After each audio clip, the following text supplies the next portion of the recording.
बिस्मिल्लाहिर्रहमानिर्रहीम। नाज़रीन अस्सलाम वालेकुम, मैं हूँ इमरान वसीम। नाज़रीन, आज 14 अगस्त है,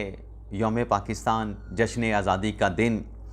और आज के इस प्रोग्राम में 3 ख़बरें जो आपके साथ हम शेयर करने जा रहे हैं, उन तीनों ख़बरों की हेडलाइंस, टाइटल्स, थंबनेल पे आप नाज़रीन पढ़ चुके हैं। आज की ख़बरों से प्रोग्राम का आगाज़ करने से पहले मुख्तसर सी बात करेंगे यौम आज़ादी की, 14 अगस्त की। नाज़रीन, ये जो आज़ादी है ना, ये खुदा की तरफ से एक बहुत बड़ी नेमत है। इस आज़ादी का एहसास या इस आज़ादी की कदर जाननी है तो मकबूजा कश्मीर के अवाम से पूछी जाए, गज़ा के अवाम से पूछी जाए, फ़लस्तीन के अवाम से पूछी जाए। तो अल्लाह ताला ने हमें जो आज़ादी नसीब की है, इस पर अल्लाह ताला का जितना हो सके और अपने जो आबाओ अजदाद हैं, जिनकी कुर्बानियों से हमारे बानी पाकिस्तान ने ये वतन हासिल किया, उनकी कुर्बानियों पर उनका शुक्र अदा करना चाहिए। लेकिन मैं इतना पैगाम आज के आज़ादी के दिन पे ज़रूर कहना चाहूँगा कि हजूम नहीं बने। हमारी 24-25 करोड़ की आबादी है। हमें हजूम बनने के बजाय और दूसरों पे तकिया करने के बजाय कि फ़लाँ आएगा और मुल्क को आके बेहतर बनाएगा, ये हम सब की ज़िम्मेदारी है। हमें इंडिविजुअली इस मुल्क को आगे लेके जाने में अपना किरदार अदा करना चाहिए और हम किरदार अदा कर सकते हैं। सिर्फ हमें एहसास होना चाहिए कि हम इस मुल्क के लिए कुछ करना चाहते हैं। अब नाज़रीन, आते हैं हमारे प्रोग्राम की जो ख़बरें हैं, उनसे अपने ब्लॉग का आगाज़ करते हैं। सबसे पहले नाज़रीन, कल एक ख़बर आपके साथ हमने शेयर की थी कि 13 अगस्त का दिन तहरीक इंसाफ के लिए भारी पड़ सकता है, और वो ख़बर थी शेख वकास अकरम के हवाले से। और एजेंडे में मामला शामिल था कौमी असम्बली के, और 40 दिन तक आपको पता है कि शेख वकास अकरम साहब गैर हाज़िर रहे थे, और स्पीकर साहब ने कौमी असम्बली को आगाह किया था कि रेजोल्यूशन आई तो उस पर वोटिंग करवाना पड़ेगी। तो कल वोटिंग के लिए ये मामला शेख वकास अकरम की गैर हाज़िरी वाला कौमी असम्बली में शामिल था, लेकिन ये वोटिंग नहीं करवाई गई। इस वोटिंग ना होने की नाज़रीन जो वजह बताई गई है कि ये ख़तरा कैसे टला है पाकिस्तान तहरीक इंसाफ के लिए एक और विकेट गिरने का। ये ख़तरा नाज़रीन ऐसे टला है कि तहरीक इंसाफ के लोगों की कल स्पीकर साहब के साथ मुलाकात हुई है, और इस मुलाकात में हुकूमती अरकान ने और स्पीकर साहब ने एक पॉजिटिव जेस्चर देते हुए इस इम्कान के तहत कि मुज़ाकरात का रास्ता बने, मुज़ाकरात का रास्ता खुले, तहरीक इंसाफ को एक एतमाद मिले और हुकूमत और PTI मुज़ाकरात की टेबल पे बैठें। तो ये जो राब्ता हुआ है तहरीक इंसाफ का स्पीकर साहब के साथ, और फिर ये वोटिंग का प्रोसेस जो है, इसे हुकूमती अरकान के पीछे हटने की वजह से रोक दिया गया है। तो बताया जा रहा है कि मुज़ाकरात का साज़गार माहौल पैदा करने के लिए ये सब कुछ किया गया, और शेख वकास अकरम के ख़िलाफ़ रेजोल्यूशन पे वोटिंग नहीं करवाई गई। और ज़रा ये भी बताते हैं कि मुज़ाकरात की जो ऑफ़र है हुकूमत की तरफ से, उस पर PTI के रहनुमाओं ने मुस्बत जवाब देने की बात जो है वो स्पीकर साहब से की है, लेकिन साथ में पीपल्स पार्टी ने PTI के लोगों से ये कहा है कि सियासी रास्ता अख्तियार करें, सियासी सोच लेके आएँ, और अगर सियासी रास्ता तहरीक इंसाफ अख्तियार करती है तो पीपल्स पार्टी PTI का साथ दे सकती है, PTI की मदद कर सकती है। और इसके अलावा जो हुकूमत है, हुकूमत की तरफ से भी कहा गया है कि आप मुज़ाकरात पे आएँ तो इंशाअल्लाह मुज़ाकरात से कोई बेहतरी का रास्ता निकल आएगा। लेकिन PTI के लोगों का ये कहना है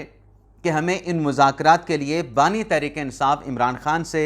अल्टीमेटली उनकी अप्रूवल, उनकी मंजूरी लेना होगी। तो ख़बर जो बीच में थी वो शेख वकास अकरम साहब वाली थी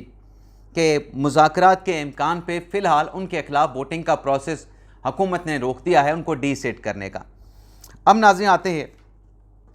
जो सुप्रीम कोर्ट से ख़बर है, तो कौमी असम्बली से ख़बर थी ना नाज़रीन, जो एक मामला 26वीं आईनी तरमीम के बाद जो दरख्वास्तें सुप्रीम कोर्ट में दायर हुई, और उन दरख्वास्तों से पहले जब 26वीं तरमीम हुई, काजी फ़ाइज़ साहब तो रिटायर हो गए। उनको अपनी रिटायरमेंट पे 26वीं आईनी तरमीम से कोई फ़र्क नहीं पड़ा। लेकिन 26th अमेंडमेंट में जो एक नया प्रोसेस शामिल किया गया कि चीफ जस्टिस के लिए 3 नाम कंसीडर किए जाएंगे। अगर ये 26वीं आईनी तरमीम ना होती तो जस्टिस मंसूर अली शाह, जस्टिस काजी फायसा की रिटायरमेंट के बाद अगले चीफ जस्टिस ऑफ पाकिस्तान पक्के थे कॉन्स्टिट्यूशन के मुताबिक। लेकिन क्योंकि 26वीं आईनी तरमीम में प्रोसीजर नए चीफ जस्टिस की अपॉइंटमेंट का तब्दील कर दिया गया कि पैनल जाएगा, पार्लिमानी कमेटी, उस पैनल में से एक जज का नाम जो कि सुप्रीम कोर्ट के 3 सीनियर जजेस के पैनल के नामों में से मुंतखब किया जाएगा और जो नाम मुंतखब होगा वो अगला चीफ जस्टिस होगा। तो पार्लिमानी कमेटी ने जो पैनल आया जिसमें जस्टिस मंसूर अली शाह साहब का पहले नाम था, दूसरे नंबर पे जस्टिस मुनीब अख्तर का नाम था, तीसरे नंबर पे जस्टिस याही अफरीदी का नाम था। तो जस्टिस याही अफरीदी को चीफ जस्टिस बना दिया गया। जस्टिस याही अफरीदी ने हलफ ले लिया, आसिफ अली ज़रदारी साहब ने उनसे हलफ लिया। जब याही अफरीदी साहब ने जिम्मेदारियां संभाली तो मंसूर अली शाह साहब ने कुछ खतूत लिखे। चीफ जस्टिस याही अफरीदी साहब को 2 खतूत लिखे गए जिसमें कहा गया कि जो 26वीं आईनी तरमीम का मामला है इसे फिक्स किया जाए, जो फुल कोर्ट इजलास इस पे बुलाया जाए, फुल कोर्ट अदालत लगाई जाए और 26वीं आईनी तरमीम की जो आईनी कानूनी हैसियत है उसका जायज़ा लिया जाए। याही अफरीदी साहब ने इस पे फुल कोर्ट इजलास नहीं बुलाया, फुल कोर्ट भी तश्कील नहीं दी, जिस पर जस्टिस मंसूर अली शाह साहब ने अलग से प्रैक्टिस एंड प्रोसीजर कमेटी का इजलास बुला के 4 नवंबर को 26वीं आईनी तरमीम के खिलाफ दायर की गई दरखास्तों पर समाअत का हुक्म दे दिया। कमेटी का इजलास बुला के 2-0 से फैसला दिया गया। उसमें याही अफरीदी साहब शामिल नहीं थे। उस कमेटी इजलास में मंसूर अली शाह साहब थे या जस्टिस मुनीब अख्तर साहब थे। उसके बाद नाज़रीन ये होता है कि चीफ जस्टिस याही अफरीदी की तरफ से बेशक कमेटी का इजलास मंसूर अली शाह साहब ने अलग से कर लिया, लेकिन फुल कोर्ट नहीं बनता 4 नवंबर के लिए। याही अफरीदी साहब ने जितने सुप्रीम कोर्ट के 13 जजेस थे उन तमाम जजेस से एक एक करके राय मांगी कि 26वीं आईनी तरमीम के बाद ये जो दरखास्तें आई हैं जिसमें 26th अमेंडमेंट को चैलेंज किया गया है, ये क्या रेगुलर बेंच सुन सकता है, क्या ये सुप्रीम कोर्ट का फुल कोर्ट सुन सकता है, या फिर इसे कॉन्स्टिट्यूशनल बेंच को ही सुनना चाहिए। तो 13 जजेस में से 9 जजेस ने पर्सनली जो राय दी चीफ जस्टिस याही अफरीदी को, उसमें यह कहा गया कि अब यह केस आइन में आर्टिकल 191A शामिल होने के बाद अब रेगुलर बेंचेस और फुल कोर्ट समाअत नहीं कर सकता। जो 26वीं तरमीम को चैलेंज की गई दरखास्तें हैं उस पर मुतलका जो आइनी जजेस की कमेटी है वो बैठेगी, वो बेंच बनाएगी और ये केस आइनी बेंच ही सुन सकता है। जब ये राय ले ली गई जस्टिस याही अफरीदी की तरफ से और फिर एक और जुडिशल अपना प्रैक्टिस एंड प्रोसीजर कमेटी का इजलास हुआ, उसमें फिर एक मरतबा जो है वो याही अफरीदी साहब ने अपने मंसूर अली शाह साहब ने बात कर दी कि 26वीं आइनी तरमीम के तहत दायर की गई दरखास्तें जो हैं उनको समाअत के लिए फ़िक्स किया जाए। पहले खुद इजलास बुलाया था मंसूर अली शाह साहब ने, लेकिन फिर 1 नवंबर में जो याही अफरीदी साहब ने प्रैक्टिस एंड प्रोसीजर कमेटी का इजलास बुलाया था जिसमें याही अफरीदी साहब थे, अमीनुद्दीन खान साहब थे, वहाँ पर एक मरतबा फिर मंसूर अली शाह साहब ने 26वीं आइनी तरमीम का केस फ़िक्स करने के लिए कह दिया। बल्कि ये भी कहा गया कि चलें फुल कोर्ट नहीं बना सकते, आप फुल कोर्ट मीटिंग बुला लें। तो चीफ जस्टिस याही अफरीदी जो कि जजेस से उन्होंने राय भी ली थी कि ये केस कौन सुने, आइनी बेंच सुने, रेगुलर बेंच सुने, तो याही अफरीदी साहब ने फिर ख़त लिखा जस्टिस मंसूर अली शाह साहब को और उस ख़त में याही अफरीदी साहब ने ना सिर्फ मंसूर अली शाह साहब को बताया बल्कि जस्टिस मुनीब अख्तर साहब को भी आगाह किया कि मैंने आपकी जो रिजर्वेशन थी आप ब्रदर जजेस की, मैंने सुप्रीम कोर्ट के 13 जजेस से राय ली है। 13 में से 9 जजेस का ये कहना है कि ये case full court supreme court का नहीं सुन सकता और अगर सुप्रीम कोर्ट का फुल कोर्ट ये मुकदमा सुनेगा तो ये आइन की खिलाफ वर्जी होगी और आइन के मुताबिक 26वीं आइनी तरमीम के बाद ये केस जो है अब सिर्फ कॉन्स्टिट्यूशनल बेंच ही सुन सकता है। लेकिन जो लेटर मंसूर अली शाह साहब ने अपना याही अफरीदी साहब ने लिखा मुनीब अख्तर साहब को, मंसूर अली शाह साहब को, उस लेटर की कापी और जो 2 खतूत मंसूर अली शाह साहब ने लिखे थे उसे जुडिशल कमीशन को चीफ जस्टिस याही अफरीदी साहब ने भिजवा दिया। और जब वो लेटर चीफ जस्टिस याही अफरीदी साहब ने सेक्रेटरी जुडिशल कमीशन के ज़रिए कमीशन के सामने रखा तो उसमें याही अफरीदी साहब ने आइनी बेंच का हिस्सा बनने से इनकार कर दिया कि मैं आइनी बेंच का हिस्सा नहीं बनता, लेकिन बाकी जितने सुप्रीम कोर्ट के जजेस हैं उन्हें आप कॉन्स्टिट्यूशनल बेंच का हिस्सा बना दें। तो ये जो नाजरीन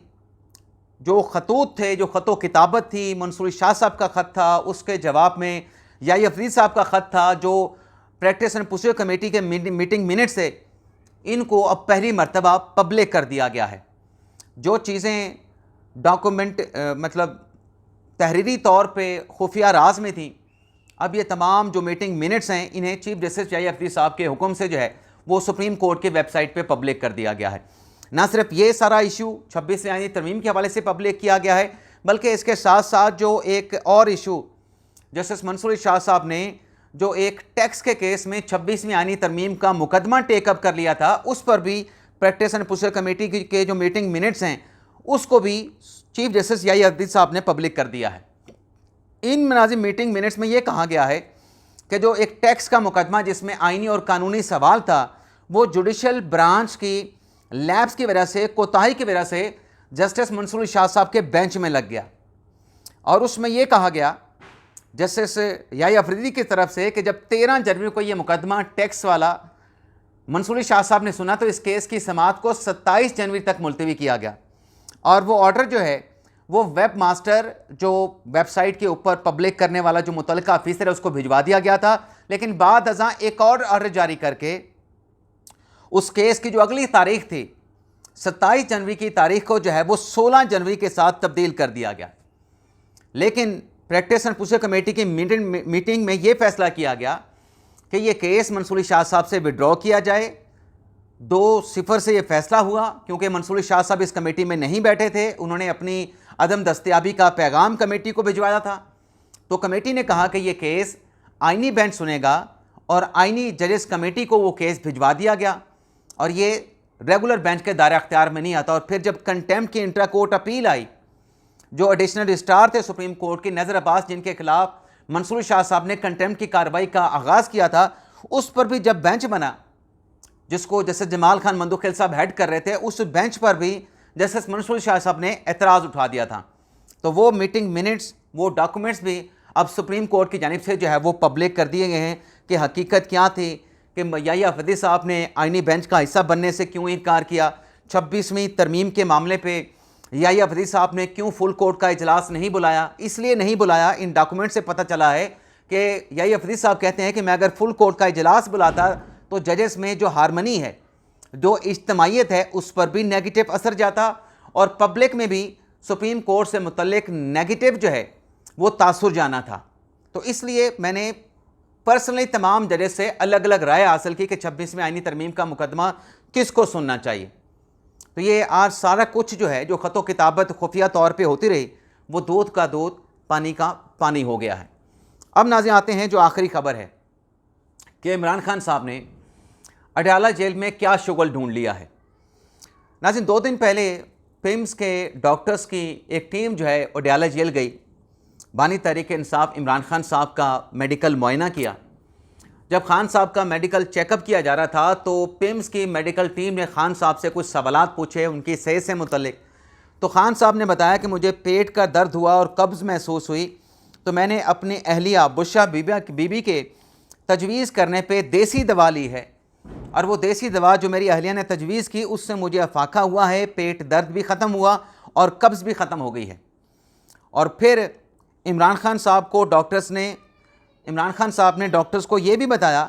कि वो फ़िट रहने के लिए और अपना स्टेमिना बढ़ाने के लिए भी देसी अद्वियात का इस्तेमाल करते हैं और देसी अद्वियात के हवाले से रहनुमाई जो है, जो तजवीज़ है, वो उनकी अहलिया बुशरा बीबी साहिबा उनको देसी अद्वियात सजेस्ट करती हैं, जो उनके लिए इमरान खान साहब ने पिम्स की मेडिकल टीम को बताया कि खासी मुफीद साबित हो रही हैं। तो खान साहब ने देसी अद्वियात जो है वो इस्तेमाल करना शुरू कर दिए हैं अडयाला जेल में, कब्ज़ के लिए, पेट दर्द के लिए और स्टेमिना के लिए। इजाज़त चाहते हैं नाज़रीन, अल्लाह हाफ़िज़।